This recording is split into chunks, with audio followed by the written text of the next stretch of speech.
Hello everyone, hope you're having a wonderful day and welcome to the first game of my 60 memorable game series. In this series, I'm going to cover all 60 games of this wonderful book written by Bobby Fischer, my 60 memorable game. And what I'm going to do is I'm going to compare, first of all, Bobby Fischer's original ideas in this book and his handwritten notes and his stories, and apart from that, I'm also gonna run the engine and we'll try to find how much of Bobby Fischer's calculation was correct and how deep this genius of the century think. Okay, I thought it's just gonna be a really fun experience knowing that these games are like pre-engine era and how the engine have affected our thinking process. Let's see if you can find what Bobby Fischer found or missed in these games. Okay, so the first game is Bobby Fischer versus Sherwin. It was played in New Jersey Open Championship 1957, and Fischer is white and he started with e4, c5, knight f3, e6. So the Taimanov Sicilian, and we have d3, the King's Indian attack. Bobby Fischer said, "This used to be my favorite. I thought it led to a favorable variation of a King's Indian reversed, particularly after Black has committed himself with pawn on e6. That's very interesting, and that's why Bobby Fischer liked this variation as white. Knight c6, g3, and after knight f6, well, there are many continuation. You could have played d5 here as Black, but Black is actually trying not to play pawn to d5 and go into the known territory when Fischer might have prepared something. So knight to f6. Okay, bishop g2. Um, and after bishop to e7, we have castles from both sides. Okay, and in this position, Fischer just developed the knight to d2. At this point, Black has the option to play pawn to d5 and get themselves a very known position in general. But here, Sherwin played one of the very unknown type of idea, maybe something he prepared at home, and he played rook to b8. Bobby Fischer quoted, Sherwan slide his rook here with his pinky as if to emphasize the cunningness of this mysterious move. That's very interesting that Bobby Fischer thinks that when your opponent, has some cunning ideas, they actually, have some gesture they can perform and it gives away that they have prepared it at home or something. Okay. Apart from that, Bobby Fischer is unfazed. He just continues rook to e1 and pawn to d6. Um, Okay, you could still have played d5, but still, as I said, Black is not really interested in playing pawn to d5, and he has committed the pawn on d6. Several ideas possible in this position. Fischer went for most direct and I think the best human approach, pawn to c3, with a very clear-cut idea of playing pawn to d4 next. And white is already somewhat better. White got a very nice King's Indian attack. Uh, it is probably also the fact that white is gonna get pawn to d4 next, and no one is really stopping it. Um, and yeah, black bishop on c8 still need to find a way to get into the game. And Sherwan played b6 to address this problem. So Fisher here said, not bad, but I had expected pawn to b5 instead of pawn to b6, where I would have played d4, and when black could have taken on d4 and went into some type of closed Sicilian territory, with the knight on d2 being more or less favorable for white. Well, that's also quite a nice comment by Fisher. But after b6, d4, and in this position, there are still games. I mean, this was the game in 1957, but after this game, this position has been reached between the great Taimanov himself, but when he was black, white was Vasikov Amle, and both are grandmasters. And the game continued when black took the pawn on d4, and after Pawn takes pawn, bishop b7, a3, and queen e2. White was able to seize some initiative in the opening, but later on, black get this pawn to d5 and the French type structure, and later on, game ended in a draw in 1993. But the move played in this game, queen to c7, was never repeated again. So, as of this moment, we have a completely new game, which was never repeated again, also. Okay, so queen to c7 was given a question mark by Fischer. Fischer said that this leads to trouble for black, and black should have played c takes d4, opening the c file and get some counterplay. That's true. Okay, and here white exploits the fact that black's position looks cramped and played pawn to e5. Okay, now taking the pawn does not change anything. Knight to d5 played by black. And okay, here Fischer takes pawn takes d6, but there is a moment which Fischer missed here. So white to move. Let's see if you can find what Fischer missed in one of his best games, and he didn't even quote this in his own book. So he probably missed this move in his analysis as well. So yeah, white to move. Pause the video trying to find the best continuation for white while I give you a couple of seconds. Okay. The move Fischer played e takes d6 is trying to get the same position, but the best continuation, or rather the best move order to reach that, is pawn to c4. It's a super strong move. Just for a reference, my Stockfish 18 thinks that white is +3 in this position after pawn to c4. And after e takes d6, which was played in the game, white is barely +1. It's not even +1. So, yeah, Fischer missed a winning continuation, which goes on to show that Fischer is a human after all. Yeah. And even in his analysis, he missed pawn to c4 because there was no engine to annotate this game and analyze. Now I can criticize Fischer all I want, but this is unnatural and unhuman move to find. Because what if after knight to b4, what's the big idea? This knight's hitting the d3 square. I do not want to give up my bishop, yeah? But this is the idea. You will never get knight to d3 because now white will play pawn takes d6. Okay, let's say you take with the bishop instead of queen. And now play knight to e4. So d3 square has been covered. Now it is just lost. Whatever you play is lost. For example, let's say you try to develop a bishop. Then a3. Your knight is basically only move is a6. Now I get d5. And okay, pawn takes d5. I take on d6 and play bishop f4. That's the end of the variation. Your rook falls on the back rank, and all of these pieces are looking kind of bad. And this is just completely winning for white. Now it looks quite easy to find all of this, but in a game, it's just not that easy. And if Fischer can miss it, you can very well understand that this is not a human variation. Okay. So c4 was a winning idea, but Fischer takes on d6. E takes d6, bishop takes d6, and here Fischer played knight to e4, getting the knight in the center of the board. And now, if Fischer can get pawn to c4, we will get into the same variation which I just highlighted, but with basically extra move involved with knight to e4. So after knight b4, I just play 3 knight d6 and bishop f4, winning the game immediately. So you have to do something about it. And black addresses pawn to c4 with playing pawn to c4 himself. Fischer said, an unpleasant choice since it releases the pressure in the center and gives white a free hand to start an operation on king side. However, other move loses material. And it is very interesting that Fischer thinks that everything else loses material in this position. But if you just think about pawn to c4 as an idea, there is a very simple solution, bishop to a6, which stops pawn to c4. And quite simply, the position is only slightly better for white.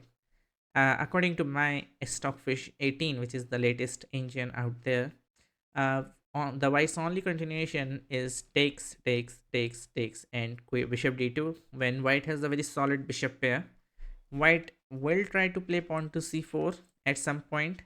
Maybe b3 c4, maybe rook c1, maybe b3, maybe rook c1. At some point, just c4. And idea being, when I get the pawn to c4, I will have this diagonal for my other bishop. And that would be a very comfortable position for white, if I can achieve that, that is. But yeah, again, it just goes on to show that the games are not a fairy tale. Like what we can see, that like it's not a very smooth game. There are misses from white's and black side. But yeah, again, keep in mind this is a pre-engine era. c4 by black, and we have knight takes d6, queen takes d6, and a move which got a exclamation mark from the Fischer himself, knight to g5. Now, knight is very threatening on g5. Maybe some queen h5, maybe some queen c2, and also knight will come back to e4. So it makes a lot of sense to me. And Bobby Fischer probably thought about knight to d2 as well, but just thought that knight to g5 creates much more threats. But according to engines, knight to d2, if you just want to go to e4, is much better move because it comes with an attack on this pawn on c4. But okay, again, as I said, as a human, as I'm looking at this position, I think knight to g5 looks much more human and more interesting to play. So knight to g5 we have. Okay, and now after knight to g5, we have knight c to e7. And Boy Fischer says a bad mistake. Game is still tenable after h6, knight e4, and queen to d8. So basically, according to Bobby Fischer, h6, knight e4, and queen to d8, and black can still survive this position. However, black position looks quite bad. But yeah, that is one way to continue. Sorry about that. So after knight to g5, knight c to e7, Bobby Fischer simply played queen to c2, threatening very simple threat of mate in 1, and knight to g6 to stop that. If you play pawn to g6 in this position, then after knight to e4 comes with an attack on the queen also. There is like bishop h6 coming in, bishop g5 even with knight f6. You can imagine this queen h6, bishop on f6 combination, and you have a huge dark square weaknesses around your king. Probably in Fischer's hand, you're basically not gonna survive this. Okay, so g6 was not played sensibly. Knight to g6, probably that's the idea that black has. But here Fischer has quite a simple idea. If I can kick that knight out, I can play queen h2 mate. So h4, very simple. Okay, knight to f6. Now apparently everything defended now, but probably something like rook to d8 should have been played. Okay, now again, white to move, and the tactics found in the game is, according to engines, is unnecessary, which is crazy to think, but white played an absolute brilliant move. If you want, pause the video, try to find this variation while I give you a couple of seconds. Okay, so white in this position combines few ideas together. First of all, this knight being pinned, right? There is one idea of pawn to h5, but this knight is defending it, right? Let me unhighlight those things. And with when you combine h5 idea with knight h7 idea and bishop f4 skewering down the queen and the rook idea, you will see that when this knight, I mean, if you play bishop to f4 directly, there is knight takes knight because that knight defends the h7 square, right? And suddenly, if you can overload this knight on f6, then we can play bishop to f4 and that will win the game. And when you combine everything, you do not play h5 first. We actually start with knight captures h7. And a brilliant move by Bobby Fischer. Idea being that, okay, knight captures h7 was played in the game. But if you play king captures h7, now you see that this knight is pinned now, and bishop f4 just wins the game on the spot. There is no way to defend that rook by the queen because b6 is taken, and queen d8 there's a bishop standing between the rook and the queen. So knight captures h7 was played, and a very simple move h5. Now if you move the knight away, then I can play bishop to f4 with the same idea. So you cannot move the knight, hence you will have to lose the knight. And it is very unappetizing to move this rook out.